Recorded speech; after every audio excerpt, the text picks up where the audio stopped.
How's how's things, Todd? How are you? Not too bad. How are you? How are you? Pretty good, man. Pretty good. So, you said you're in UK, right? So you said, is it nighttime there? Right? Yeah, 6 p.m. Okay. So my day's almost over, and your day's only starting. Yeah. It's like what? It's like 1 o'clock here. Yeah. Yeah, I was on spaces before with American people, and the getting the times lined up it was like a big jigsaw puzzle. It was so difficult.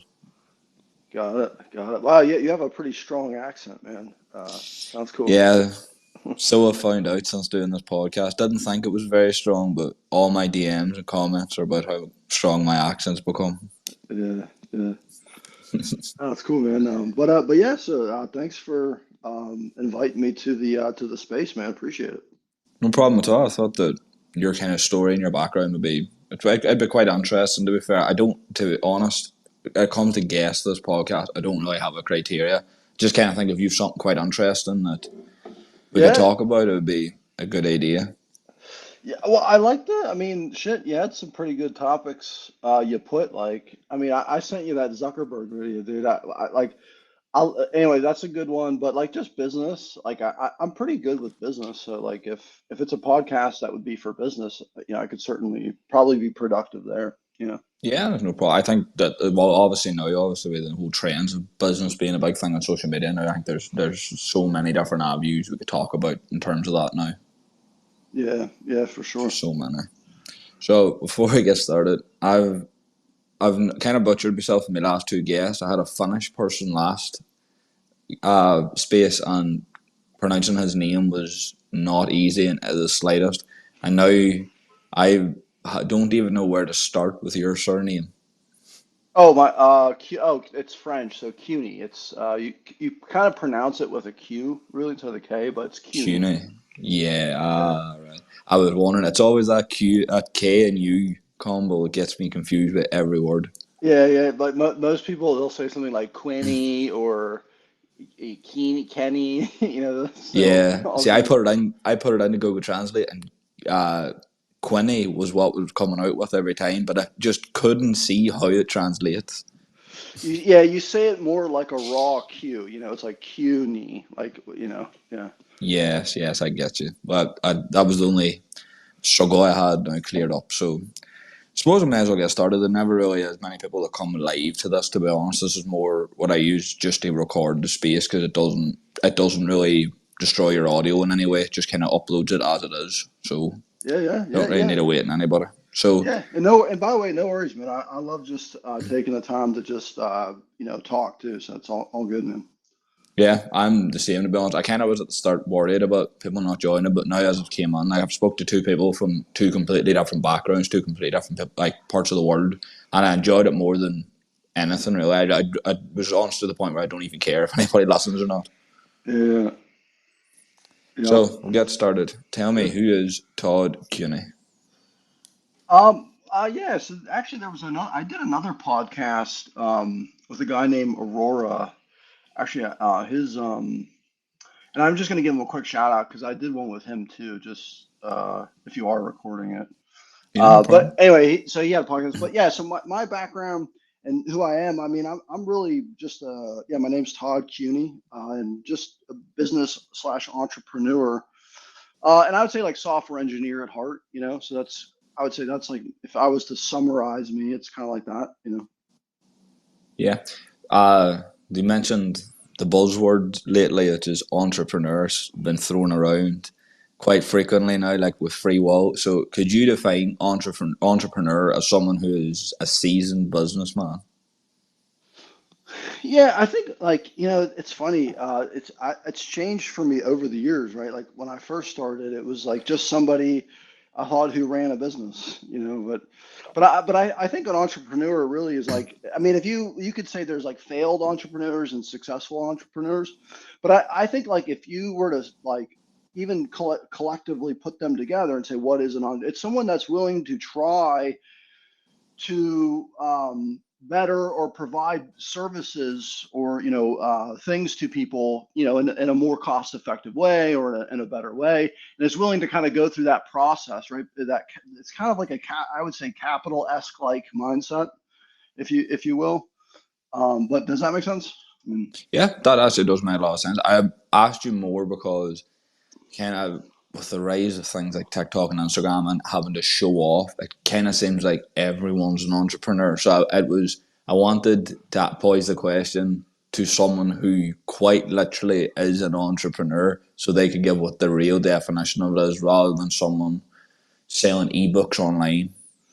Yeah, and I like I that's a fair point. I would say a real entrepreneur. If you were to ask me like what a now, I kind of gave you like a vague def, but if I was to say like what a real entrepreneur, like a successful entrepreneur, is someone that doesn't give up and is willing to see through to their goal, right? If depending on what their goals are, or things like that. But it's someone that's really that has thick skin and not willing to give up easily. You know.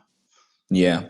So it's quite obvious that you're American, and seems to be that Americans more tend more to go for that definition that you're thinking about, that you're talking about, kind of going for, if they have an idea that could change the world, they go for it instead of, I know a lot in the UK and in other European countries, it's almost looked at it's almost looked at with a big shadow if you decide to do that. If you decide to go against the grain and do something other than a basic corporate job, really. And it's quite cool being on Twitter and stuff, talking to people who are all from these different countries. Because I spoke to Kai Carrur yesterday, and he was talking about how he runs a podcast with one of his friends, and in Finland it blew up so much because so many people in Finland wanted to do it, they just didn't have the confidence to do it. So the fact that he was able to do it, it almost made him an idol to those people in Finland. Whereas I think if someone in the UK done it, it would kind of be looked down on. It would kind of be torn apart. And then and if you look on the other side in America, if it was brought up in a conversation, it'd always be like people would encourage you to do it. They'd always push you to do it. They always make you feel like you're stupid if you didn't go for it. Yeah, yeah. No, I know what you mean. I think it's all good points, and I would even add like for me, um, there's a lot of ways to start a business. I used to think it was really only kind of one where it's like you had to build some crazy world changing tech, but I think it's just kind of a spectrum. You can start like you don't actually have to be technical. Maybe you just know business, or maybe you know a certain niche or certain things like that. Um, but I'm like, I've noticed people that are super smart in tech that have started businesses that are successful, but I've also like know people that are like have no idea what tech is, but have a successful like tech startup. Like it's kind of crazy, like when you think of it like that. But I don't know why I'm saying that, but I think that's important or relevant to the point that you made.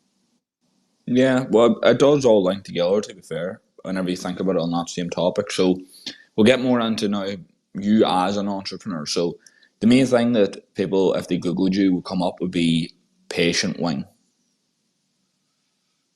Yeah. So Patient Wing.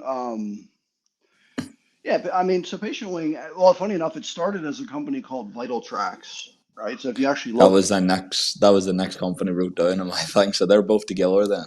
well, so it was like a pivot, right? So the company started more as like electronic data capture in like drug development or clinical research, right? So it was kind of they call it the term that they use is EDC, but it kind of stands for electronic data capture. And at the Yeah. time the business was starting, we were kind of getting into a section called ePro, which is patient reported outcomes or electronic patient reported outcomes. And one of the kind of pushes and things we were looking into is how, like, for that data capture, what kind of, streamlined efficiency or workflows can be provided with that. And that was like kind of like the first area we were looking at because ePro was kind of hot or like it was something that, was kind of buzzing at the time. And so we, kind of looked at what was around. But then I think over time, what we started to notice, um, and this is kind of where Vital Tracks became Patient Wing, but we noticed that hey, like the bigger issue in drug development, right, is kind of the patient recruitment process, so to speak, and that overall. I mean, there's a lot of stuff there. So that's kind of then where we pivoted and focused, and then we were able to gain some traction with that problem, let's say. Yeah. So how long ago was Vital Track, seeing as that was the first one? How long ago was that before that was created? So Vital Tracks, I think it started back in 2016, like beginning of 2016. So that was pre-COVID, yeah. Yeah.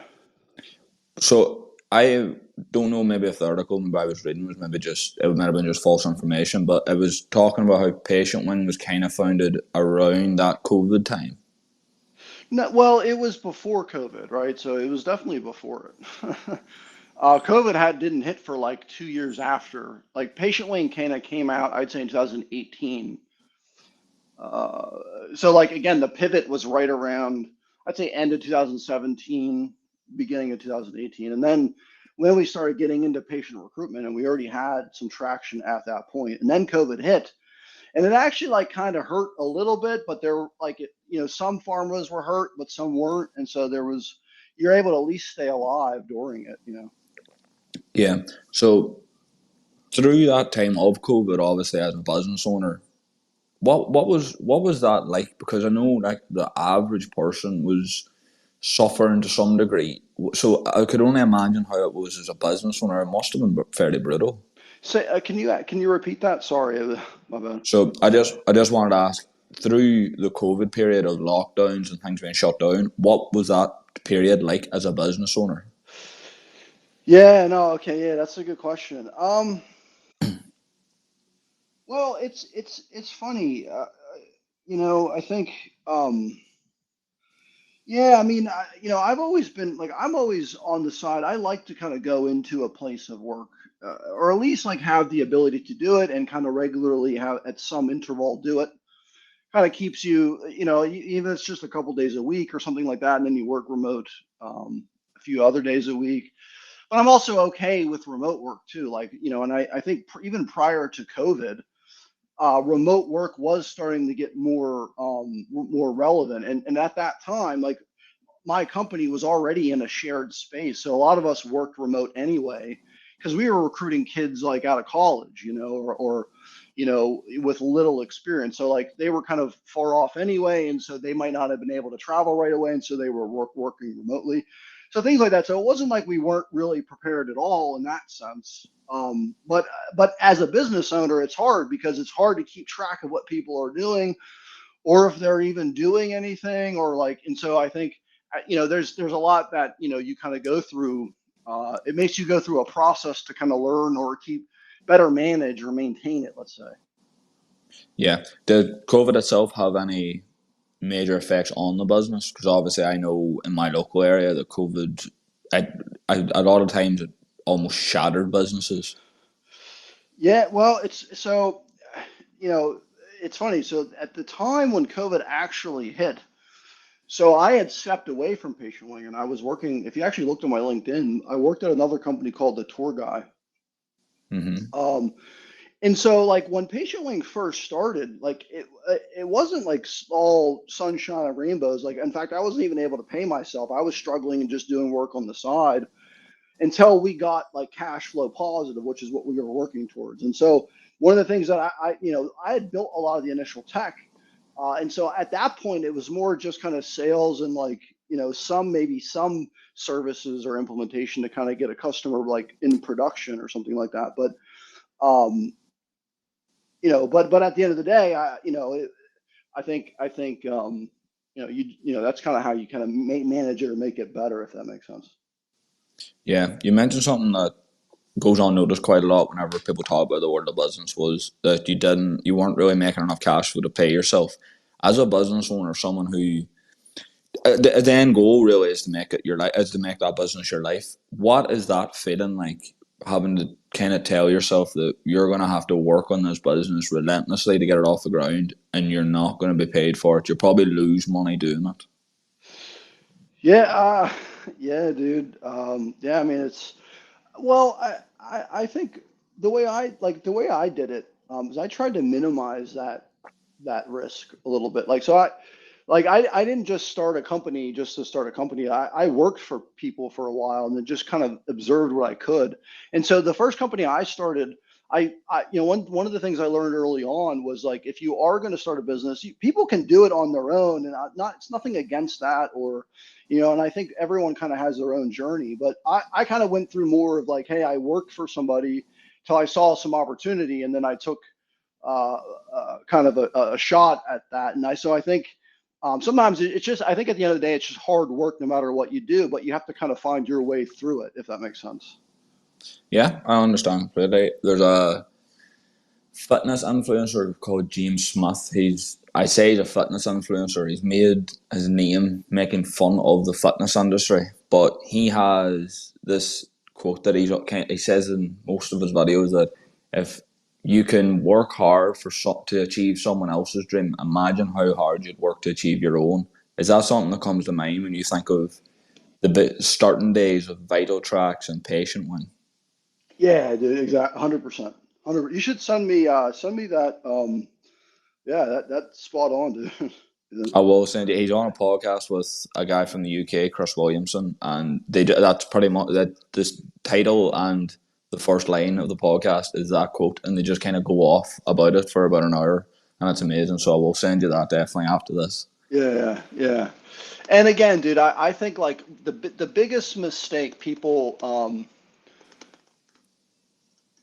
in my opinion, make, and it's usually a very expensive mistake, or at least like, like a lot of times people will literally just start a business, like just to start a business. And let me give you an example. So, there's a lot of different ways you could start it. You could kind of niche down, let's say, like by a certain type of technology or type of product or area in like an industry, or it could be like a different type of vertical where maybe it's like you're into recycling and you just so there's a lot of different ways you can kind of do it. But if you just start a business just to start it without a problem, right, a lot of times people will like try to build and prototype and do things, and that's a much harder path. Not to say you can't do it that way, but I think if the technology already exists, it becomes less reason to do that more intensely, if that makes sense. Yeah, I do like the way you worded that. To be fair, I was always brought up knowing that there is two ways to basically start a business to have a business or for passion. But unfortunately now there's another one that a lot of people are creating a business purely for money. They think the same about a business as they do with content creation and going viral. That you're just gonna set up your business, you're gonna get all the right details, the right IDs, and all of a sudden you're a millionaire. Yeah. Yeah. It's a sad reality it's becoming, unfortunately. Yeah. No, but but they see people. But like the thing is, people do. It does happen, right? So like people then like try to do that. It's weird. Yeah, it does happen. People are kind of being hypnotized a lot. There's been so many tweets of people that I follow that talk about like how people look on social media and they see maybe a 22-year-old with a flourishing business and millions of dollars and like sparkling cars and stuff, and they think, wow, he's done that in a year, but they don't realize that for that he's maybe started that business when he was 14, and for 7 years he's been petrified to take a picture of anything he's done, and he hasn't had anything nice to take a picture of. Yeah, dude. Yeah, no, 100%, man. Like it just like most businesses don't just like yeah, it's always hard work, dude. And actually, I would say there's a lot of failure in just in of itself. But I would say even beyond that, like there's failures like getting your startup going, right? And then there's failures actually getting your startup going. Um, Yeah, and I think like and then that's if someone walks away after that, then you kind of have to retrospect and say, okay, like well, but yeah, if that makes sense. Anyway, but yeah. yeah. So with Vital Tracks and Patient Wing, they're obviously quite closely linked to the healthcare sector. What was the reason behind going into that sector specifically? Yeah, I mean,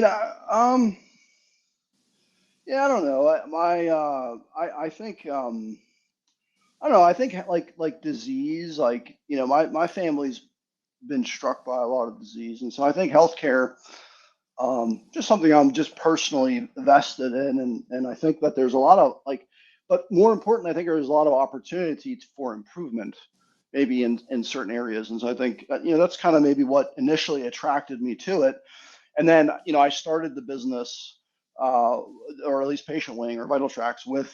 The other advice I give is like when I started my business, I tried to start it with like other people that were already successful, already Yeah. rich, and then tried to kind of pick up like things from them as as I went. But anyway, but yeah, if that makes sense. Yeah, so it's kind of like a dragon's den type of approach. Yeah, yeah. Yeah. So if someone maybe listening to this maybe would is wanting to follow that idea, so how do you approach someone who, as you say, is successful in their own right in business? How do you approach them with a brand new business to get involved with? You mean like for like from like a sales perspective? Well, more. Well, you could say it was sales, or as you said that you started it with these people. So how did you approach them to go into a partnership with it? Oh, I see, I see, I see. Well, so the CEO, my boss, he had a previous startup that he had like sold, and I worked there. It was a company called Nextdoc. So it's also on the LinkedIn if you look, but it basically did document management for life sciences. Uh, it was kind of a platform where it used like there was like kind of some legacy tech, like this thing called Documentum, and the way documents were managed, it was kind of outdated. And so, anyway, so he had a business where he had that, and I worked there as like I started as an engineer. Like it was like one of my first, I think it was my first real job outside of working like for family or like with my dad or something like that. But Yeah. so I got a job there, and I worked up to chief architect, and then by the time he sold it, uh, I didn't really know him, but like he like knew we knew of each other or whatever. I had met him a few times and like hung out, but he had like approached me after and about a business idea he had, and I agreed to help him do that. Um, Yes, I see, I see. Yeah, so he kind of initiated it. he initiated the post part of it. Yeah, like after that company, after he sold that, he had reached out to me. Yeah. Yeah. So how heavily involved are you with these companies now? Well, so Patient Wing, again, I still, so there, I still do a lot there. I mean, just in terms of like the just general stuff, but I've transitioned a lot, and I've kind of I moved more into my own consulting, but I just do support or consulting on the side, in terms of like strategy or working with their like dev teams or marketing or analytics teams. Yeah. So I was looking over your account again today, doing a little bit of just extra research to make sure all topics covered, and I've seen you now got a new link in your bio for an AI systems website.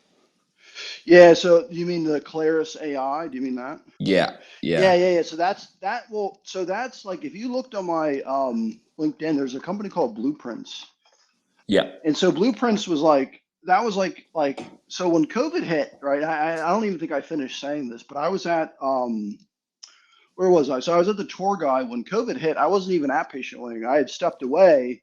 I would still support like nights and weekends. Like if the system went down, I would the CEO would call me and I'd like, jump in on like a midnight thing or fix something or in the middle of the day, whatever it was. So I still supported it, but I needed like money to pay. And because I was having like a kid at the time, I actually had just had a kid. So my daughter's 5 and anyway, so she was born in 2018. But so right after that is when COVID hit. Um, and so, anyway, but so, I was actually working at the tour guide when COVID hit it, the tour guide that it was really bad for tourism based companies, especially the tour guide because it was a European based tour guide company. And so when all the flights and everything shut down, people panicked and they stopped buying, and so his whole business stopped. And so then I was just kind of left, and I didn't really know what to do, and I wasn't sure. Like I remember reaching out to Patient Wing saying, "Hey, maybe I'll transition back, or maybe I can look for other stuff." But that's when I decided I didn't really want to be beholden to somebody because like I got fired or I got let go because of some circumstance that I couldn't control or and it makes you think. I think at the end of the day, you yeah. know. So what is your involvement now with this new AI? Well, so it's not really an AI. I would say it's and I've been working on the messaging there. It's more of just a consulting company for people that, and I think I would say it more like this. It's like not everybody even needs AI these days. And I think part of it is really distinguishing when you need it, what type you need or how it would be put together. And so this consulting company is more just to say, hey, if you're looking to integrate AI or if you're looking to start a business and or if someone's told you that if you don't implement AI, you're going to be left behind, stuff like that, right? So I think it's more of like, hey, some guidance or strategy type. Sorry, that's my fridge here. No It's problem. more like a consulting around that type of thing, not necessarily. It's. I don't think it's not like another open AI. I'm not building like a new AI. I'm trying to help companies implement and use AI effectively, productively, and efficiently. Yeah. So yeah, I was a topic I wanted to get into because I have someone coming on in a few weeks that he has his own kind of AI system type thing that he built, and it's something kind of everyone's kind of warning you about it. Everybody's kind of saying that AI is coming for you, but there's no real information out there about what AI does. So, as you said, that you're now in this is now like a consultancy gig. So, if a business feels they could benefit from using AI, they would come to you. How would a business benefit from using AI? Yeah. I mean, I think one thing that they could benefit from would be like is so I could, we'll do. And I've been working with my business partners, but like an example could be like a free consultation. Let's say, like, do you even need AI, or like it's like, or like maybe you need it in like 12 months, or maybe So I think like sometimes it's really just that to help save you money. Let's say you're starting your business and you need to save money, or maybe AI can make it go much quicker and it's implemented. So I think looking at those things of like what you're trying to do first, and then honestly looking at that and saying, could we help in some meaningful way? And if not, I'd rather recommend or part ways. Or if we can help, let's do that and make sure the results are kind of what you're looking for.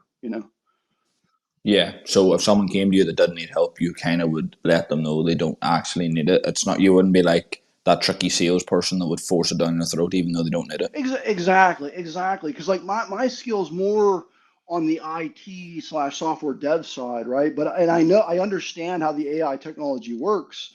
And so my expertise is more of like, hey, do you already have an existing dev team? Do you need a new one? So a lot of the DevOps elements too, I think, are important when you kind of think about some of that. Yeah. So you mentioned at the start whenever I asked you about COVID that you were still kind of like actively recruiting people during those times.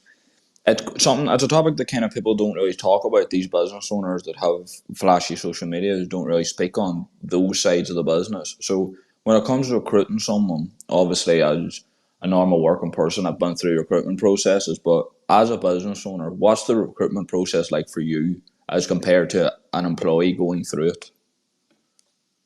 Uh, well, as a business owner, I mean, well, again, at Blueprints, I'd say it like this, right? So when you work for somebody and you're hiring for somebody, you still want to put the effort in to do it, but you're kind of doing it at the guidelines of what's set before you.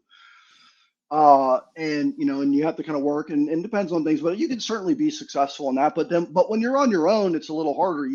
Like for me, at least at first, when you're starting, you hire very, I don't know how to like very effectively. Like it's like you don't want to hire too much, because that's a nightmare. But you want to get good, smart people, but that can be hard because they can be expensive. So there's so many like different like things that can kind of happen. And I think kind of trying to find that right balance, I think, is key. Yeah. Have you ever had some really bad experiences when it comes to recruiting people? Um, yeah, I think, yeah, I have. I mean, we've had, I think we've had a lot of churn at Patient Wing. I think, it's, one of the strategies I think a lot of companies can take is to hire people out of college. Okay. Now, they do this because, well, it's cheaper, right? They can find potentially good talent at a cheaper price, and it's usually effective. Um, it's usually effective, and you can kind of get get things done more efficiently, or like just as efficiently but cheaper potentially. Anyway, so a lot of companies will do that, but a lot of times they'll kind of get flooded with a lot of them, and if there's too many and it kind of gets unbalanced, right, things can kind of cause issues. And so I think I've ran into issues, I would say, more around that in terms of structuring and balance and like kind of making sure you have good experience versus new people coming in with different types of expertise and making sure that you synergize that properly. Yeah, yeah. I always like to ask that question whenever I do meet people that have kind of recruited for their own business, because I know from seeing and being involved in recruitment processes, just like applying to jobs, there's been some horrible experiences that I've seen come in and out the door, just sitting there waiting to go in again. Yeah. But I could just imagine as being the person at the other side of the table, there must be just some situations where you walk away like, I don't know how that person thought this was ever going to work. Yeah, and I think the other thing too, like or like one bit of advice I like with blueprints, because blueprints actually, even though like blueprints isn't active, it's kind of shut down now. But it was pretty. It was. I wouldn't say it was successful, but it was the most successful I had been on my own. I had generated like a half a million in sales in the first like 6 months or 6 to 8 months, and I did that. So I got let go at the tour guide because of COVID, right? Or they had to cut. They had to make cuts, right? Because they just didn't have the money. So I left there, right? But I had like a month time at that point because it was like, hey, I'll give you a little time, and during that month I started my other business, and that's when I started like going on Upwork and like doing all kinds of things to try to find somebody. But I was able to find a customer to pay me uh, before even building or doing anything. Like I had like that was kind of like one of my moments where I was like, oh shit, like you don't actually have to be technical. You could sell something before you necessarily even have it, or at least like if you have expertise in it and you understand how it would work, you can educate, you can discuss, in a good sense with a potential customer. And so that's where I learned that, and then I was able to sign a deal and fund my business on the first deal. So that's where I learned how to do that. But Yeah, that's it's quite rare that you hear these stories of customers coming to you before you've actually began the business. I don't want people listening to think that's a normal thing. It's very rare, but so you obviously must have some kind of skill in sales to be able to do things like that. Would you say that's important as a whole in business to have that element that you could sell at any point? yeah, well, no, I didn't, and that's so part of that transition moment. When I was doing it, there was a guy I watched on YouTube. His name was Jonathan Stark. I don't know if you ever heard his name, No. but check him out. He had like but he was like kind of like a consultant, and he just ran like a mobile development consultancy, agency. But he had like a series of YouTube videos that he did that I watched and I found extremely helpful. And that's how I learned you can sell without building anything. And he tells you exactly how to do it. Like it's like what you do is you just try to go find people for a problem or a specific area that you're trying to do in, and then you just start promoting yourself as an expertise, and you kind of start networking that way, and that's how you can kind of start getting that initial sale. And it works. Like I think you have to kind of go through it to kind of get it. But I think it was a good channel that I learned a lot from it when I was starting out at first, for a consulting company. Yeah. So was Blueprints the first thing you went out onto your own On with? my own, like 100%. Yeah, yeah. Yeah. What was that experience like? Because I can imagine the day before that first day could be pretty daunting. Yeah, well, it was, yeah. Well, I was scared, dude. It was like when I lost my job and I was thinking of starting something new, you get that feeling in your stomach, dude. Like you're like, shit, what am I gonna do now? I had just worked, and you don't even the future's not necessarily clear, and then you're like you're not sure what to do, and then it was like, okay. So I think you just kind of get that feeling in your stomach, and I think it's what drives you to want to do better. Yeah. So when you when that topic came up in conversation when your normal day life about that you were going to go and start on your own, what was the general public opinion like? I didn't tell anybody. I just went and did it. It's smart. That's actually very I just smart fucking went. I just went and did because it, and I was like, and then I was like, fuck it, I'll just try. Like, and I even put my own money in. I bought. In fact, it was actually probably the most successful lead or the most successful channel I had during my own marketing. Because when I started it, I did like the sales and the marketing, and then some of the dev stuff. But I went to a company. There was a company I found on LinkedIn. Uh, where they'll just give you leads and they'll set them up with like calls on your calendar automatically, and you can kind of pick and choose what you want to do or whatever, and close leads that way. And I found that pretty helpful because then it would bring me leads in areas where I knew how to talk to the people. yeah, you've mentioned LinkedIn quite a lot, and it has sparked quite a trending topic, such to say, in my mind now at the minute. Yeah. But the big thing now at the minute is a big emphasis on networking. How much did LinkedIn help you with networking? Yeah, I mean, again, LinkedIn, like I know there's a lot going on with that right now. And again, I say it because this was happening back in 2018. I haven't, I mean, LinkedIn, I used to like it a lot just because it kind of gave you a way.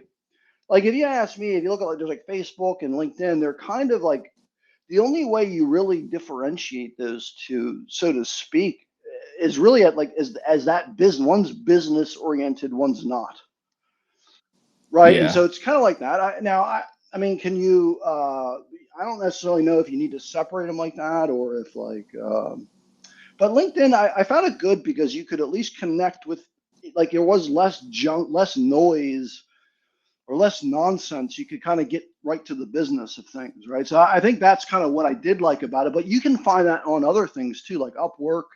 Upwork actually, I think. Well, I between that and kind of this marketing thing, I was able to get Blueprints started. But Upwork was really successful too. I got two big clients from Upwork.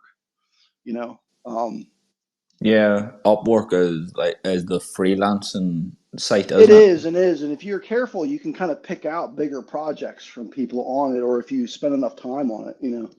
Yeah, Yeah, I have a guy on Telegram that I speak to quite regularly, not as much now, but he is a graphic designer, and his job is literally his Upwork ad page. Like he just gets so much customers from his Upwork ad. He doesn't like he wouldn't even be able to have the time to have a normal job. It's that yeah, dude, strong. yeah, no, yeah. I mean, Upwork, like It's I think insane. Upwork, and that's the type of thing like X. And again, I think a lot of those things you can do on X. It's just I think structuring how you find those people, and you have to kind of do it manually. Whereas Upwork kind of builds the features to manage that process. Yeah, it's a lot harder in X because X has got quite a bad name currently for kind of sales guys and people who are kind of doing outreach for their skills and their businesses because it, there's memes that go around quite a lot in the communities that people that reach out to say I can grow your business page to 50,000 followers in 6 months, and then you click on their page and they've got 4 followers. So you're kind of looking at like if you can grow my page to such heights, why have you not done it to your own? Yeah, yeah. No, I know what you mean. So it gets a bad Yeah, yeah, name. that's fair. I mean, again, I know there's definitely a lot of things like that and bots and different things. Yeah, so I think it's fair. It's fair feedback for sure. Yeah. So we'll kind of move on to now more of the modern day type of topics around business because there's so many, but I'm trying my best to stay away from the cliche and the more viral ones because they get my mind racing and get me angry about the whole thing. So we'll start off with the one that you sent me. I was reading up on it again before we started. Was Zuckerberg's allegations? We'll say he's in quite the situation. Yeah, man. When I saw it at first, like, dude, every time I see videos like that now, I always at first I'm like, wait, is this fake? Like, is it like somehow a deep fake? And like you have to like kind of examine it. But then once you're like, all right, like it seems legit. Came through a good source, whatever. But I saw it. I was like, at first, like, I thought. I guess I don't know. What I really think about Zuckerberg, it's like, do you think he really knew? Like, I think I don't know because he has got some very questionable warnings on Facebook. Like, there's a lot of things that I'd scroll past on Facebook, and it'd be like, "Warning: This video contains what could be considered abuse," and then there's a button to say "Reveal video" anyway. So it can hold ground. Definitely can hold ground. and that's fair. Again, like I would look at it like this: if he is guilty, it's despicable. But I would say this too. I saw the apology that he gave there, and it like you got to respect that to some level. He stood up, apologized. I think whatever the accountability is, if he is guilty, I think should be there. And that's kind of how I see it. But if he like, and again, that's where I think there is some distinction sometimes in people. It's like, did he really know, or like was he trying not to know? And then maybe that's just as guilty. But again, I don't know all the intricacies of those specifics. Those specifics, Yeah, it could have very well just been kind of pushed to the side. The only thing that makes me think there's a very, very high chance that he actually knew nothing about it was that people I know are still getting hacked on Facebook very easily. So there could just be something wrong with his security and fairness, and something might have just infiltrated it. Yeah, yeah. But I mean, I know that all too well, dude. Like my account, like I used to have a Facebook and it got hacked. People were like, yeah, dude. Like there's like his stuff was so, and like I agree with you. Like, and if he didn't know, I think he should be like held accountable, probably even still, because then it's like, well, how? What do you mean you didn't know? You know, Yeah, it was your yeah, job to it's know. like literally like, well, like, who's supposed to know? And then the question is like, well, who is accountable? Like, who is like, can anybody like, do we do anything? I don't know, but you know, Yeah, with something so big as Facebook or Meta, whatever it's called now, I can't keep track. It's almost like it's bound to be impossible for him to know everything about it at the minute. It's so big, and it's going to just keep getting bigger regardless of how many people say it's outdated. Like, I don't know how he would be able to know everything that's going on with it. yeah, it's a fair point. And again, I don't know the necessary, but I think absolutely there should be an investigation, and if he is found guilty, he needs to pay the price for that, dude. I mean, I think it's disgusting. Like if he, especially if you knew and did nothing, dude. To me, I find that just reprehensible, dude. Yeah, his reaction when it was brought up kind of does make me feel like it was maybe someone just behind the scenes involved with it, and he actually had no idea, because it was almost like when they said it, he was like me reading it, kind of like, what? Like, where did that come from? Yeah, yeah, yeah. Yeah, it's difficult to know it if it's going around the internet as quickly as it is. It could very well be, as you said, deep fake earlier. Yeah. Could very, very well. So we'll go to uh, uh, something I loved researching whenever I had American coming on was the political state in America. It's just so entertaining to me, because in Ireland there's not as much media buff about it. There's not as much controversies, or it's not really much like the media doesn't really overlay it as much. But in America, it seems like whoever's involved with politics in America is destined to be the next big superstar. Yeah, it is. It's very political here, man, for sure. Yeah. Yeah, it's crazy. So, uh, obviously, whenever we bring up America and politics, Donald Trump is the first person that comes to name. Yeah. And it's been kind of circling quite a lot now recently, with things going wrong and laws being kind of confused and stuff. People are going back to asking, how bad was the Donald Trump time? Was it terrible as everybody thinks, or was it not as bad as the media made out? Yeah, dude.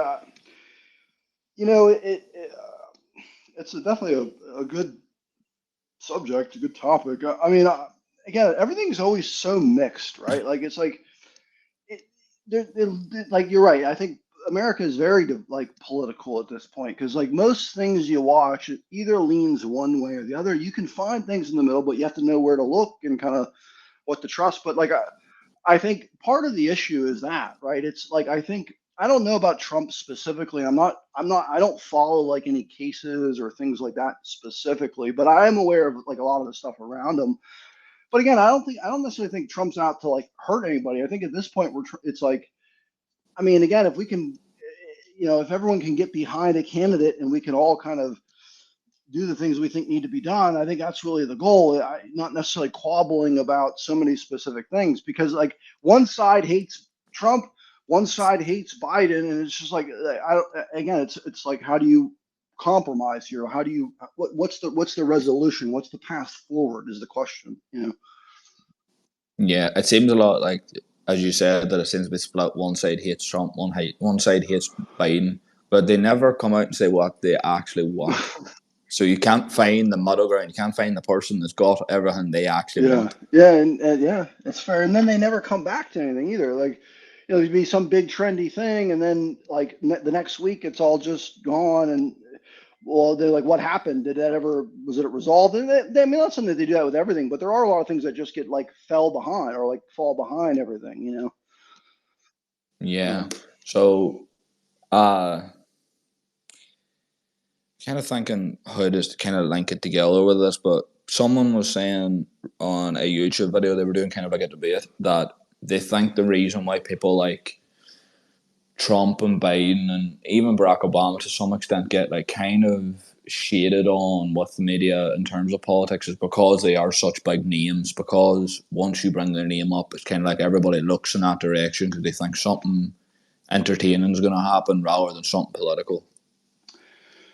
Yeah, I mean, well, that's like, I think that's part of it, right? Because like, if you look at both parties at this point, both like, again, there's just been this sensational kind of waves of things that have been going through media and through people over the years, right? And I think, so to some level, it's hard to say like, hey, what was just a viral sensation versus what was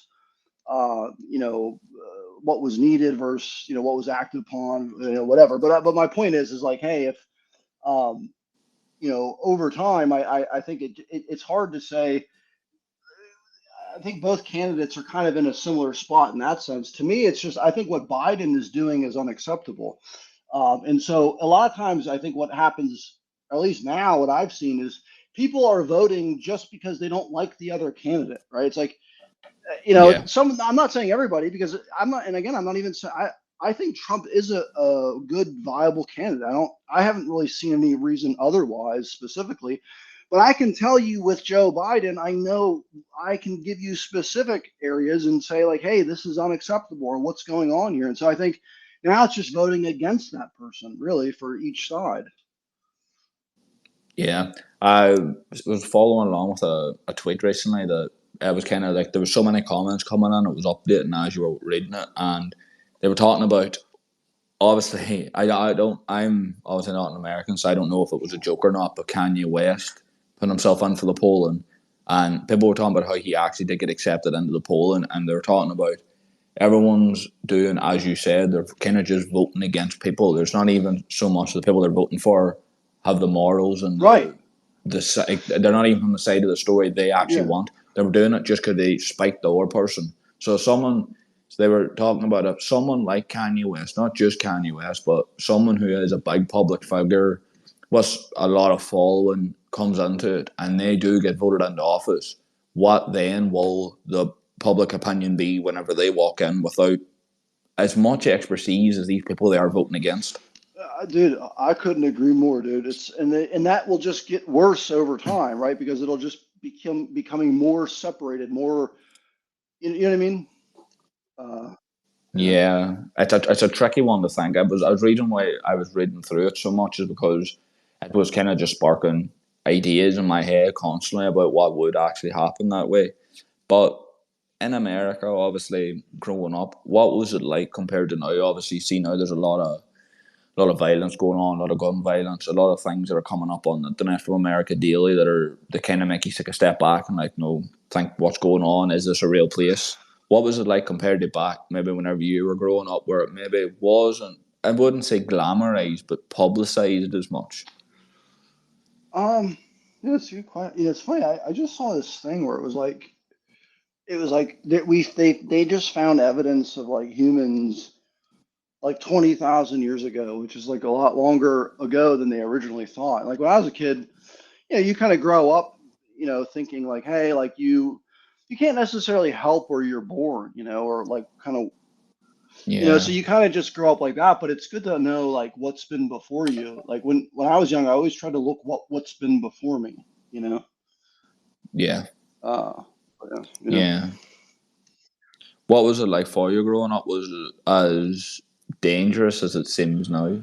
Well, I grew up like in the like a city. Like when I was younger, I was probably like I was a troublemaker. I'd say like I struggled in school, and I would hang out with like just kids that would cause trouble, and I'd get in trouble.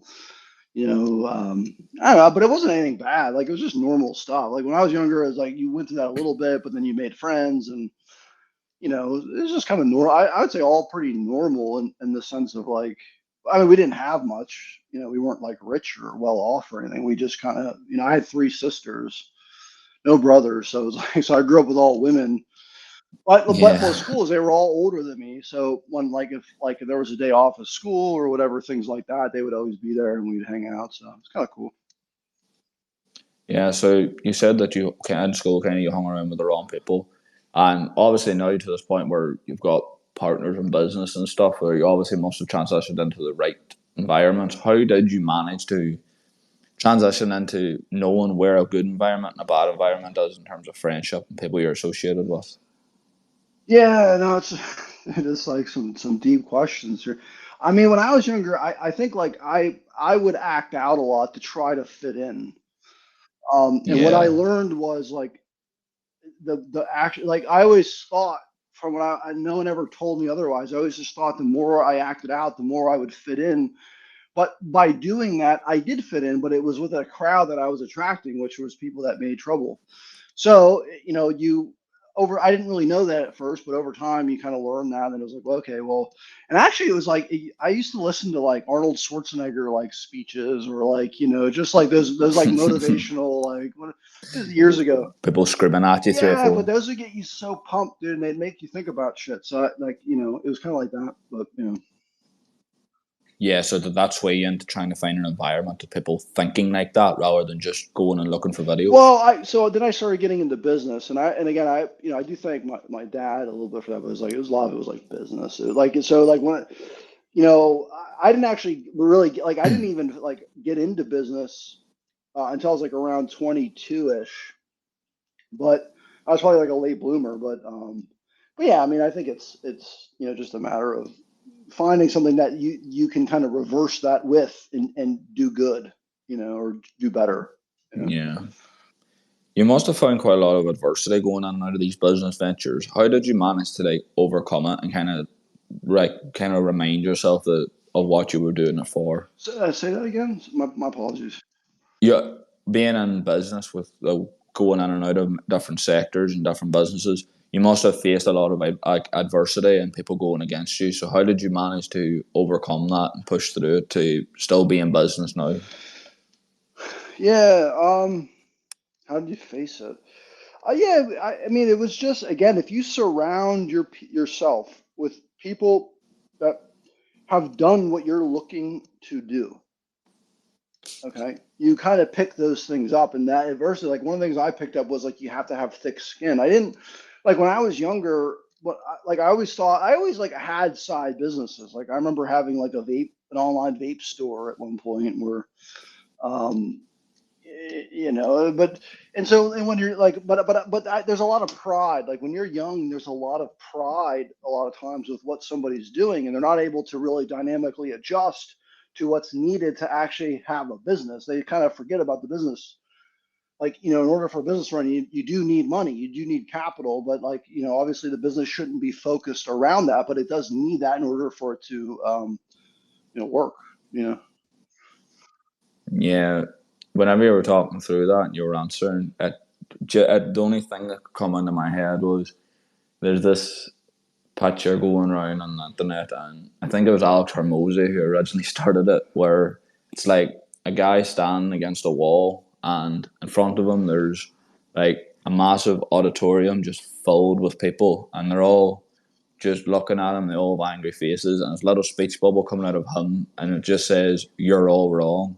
And it kind of just makes me think of like that is kind of, even if it's just not business, if anything that you want to do that you're passionate about, it is kind of, you have to almost be delusional to the point to think I'm right for doing this, and everyone who thinks that I'm wrong for it is just blatantly wrong about Right, that. right. Well, exactly. And I learned like, and again, I learned like, so it's like you want to separate that when like, so there are things that I want to do, I am passionate about, and I separated that from making money, right? You separate like the emotion from the money. So like, I can't do some of the personal things I want to do without money. So the first goal has to be money, but it's not really the whole goal. And I think that's really what's important. Yeah, what you said there was perfect about you have to separate the emotion from money, because yesterday I spoke to Kai and he was talking about how making content with nobody really interacting with it, engaging it, liking it, having no real following. And me and him was talking about it for maybe about an hour with nobody in the space, and we were just kind of relating it to how many people would do something like we were doing, just creating content, talking about how we could elevate our content for an hour with zero people watching, and many people would do that in their own area that they're passionate about, where there's no applause, there's no hand up when you fall, there's no pat in the back and you've done something good. How long would people really last? And the harsh reality is it's 99% of the world would crumble, but it's that 1% that the 99% look up to. Yeah, it's fair. I mean, and I think, yeah, I totally agree. But and where I guess what comes to my mind when you say that, it's just like, it's like that gap, right? Like, it's like when you come out of college now, right? The question is like, what's the gap between your knowledge and what knowledge you really need, right? Or not even college. It could just be like whatever you're doing. But by the time you try to start your business, what knowledge have you gained, or how did you acquire that knowledge? And I think it's a huge topic. I think that you could just spend like a whole, so I think education Yeah, itself is big, but that's where it's key because I think you could train people much younger, and not everyone's like fit to be everything, and that's why like I agree with what you're saying, but I don't know I don't know if there's like a perfect solution or if it's not that's not quite revealed yet, but that's kind of what comes to mind. I don't think there really is a perfect solution. I don't think there ever will be. It's just kind of, as you said, not everyone's built to be successful in as little words as possible. But I think the problem most people have is they get to a certain point where it would be a lot more difficult to achieve what they imagine in their head than it would be if they had started when it first came to their Yeah, head. yeah. So they sit kind of in regret. So there's many people that I know, many people that are 40 plus that they have average normal lives, but there was a period where they did go for that passion, that dream they had, and it just didn't work out. But they can sit back now and look at it, and people come up to them and go, "You're not upset that it didn't go your way? Do you not regret this?" And they can just sit and say, "No, because I went for it. It just wasn't for me."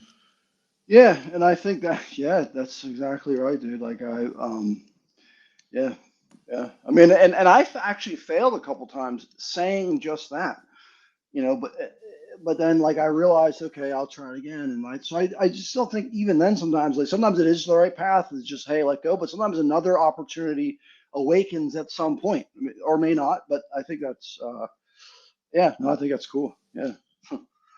Yeah, that's probably that. This is probably the best. That's probably the best topic now to round it off with. Is what you said. Is as we spoke in DMs and you mentioned that you had multiple things that failed. So the big thing that I see anyway with this is maybe just from my point of view, but a lot of people that do these have these failures and something doesn't go right, they kind of think that that is the end of it. So how did you pull yourself up from that fall? Yeah, no, I think maybe the best thing, and maybe like this advice could be like a little controversial, but like it's like, so one, like I started out more as like a software engineer, just kind of pure heart. Hey, I'm more interested in engineering, and kind of worked through jobs, got a software engineer job, testing job, like all the different types of roles, and then worked up. Um, and I think like, in that mindset, I had much less of a sales or even like a business mindset. I thought I had a business mindset, but it was more just a technical mindset in a small sliver in a company, right? Um, and then when there was a point where I worked at the tour guide, and my boss at the time was very different. Like he was very different than any boss I had ever worked for ever. And it was like cool. It was like he would speak much more direct, more openly about things like money, and like just being very aggressive on his mentality towards what he's trying to do, right? And I started to kind of see like the levels of what was okay, like what levels was it really okay to unleash, right? And you start to kind of see pictures of how some of these businesses are really run. I mean, some of these people are nuts, dude. And anyway, so it was like that. I think, and that shifted my mindset more to understand what it was going to take to have a successful business, if that makes sense.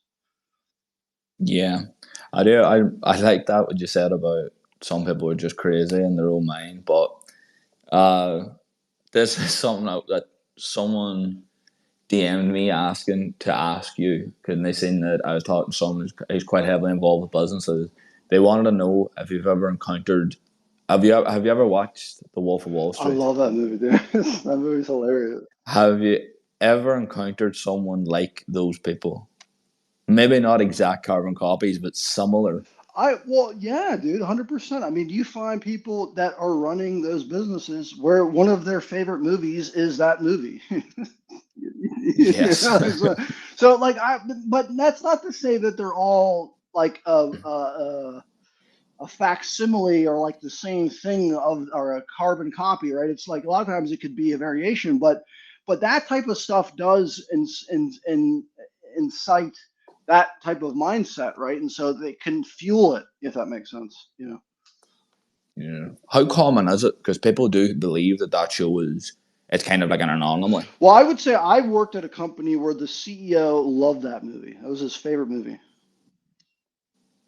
So would you say that he based his actions off I that I movie? don't know, but again, it was just like I just had a very anecdotal situation. That's not to say like a lot of them, but again, it was just for me, the odds of it happening at one was, just to say. But again, it's a good. I think there's a lot you can learn from it too. It's not just like it's like what went wrong there, and think about that.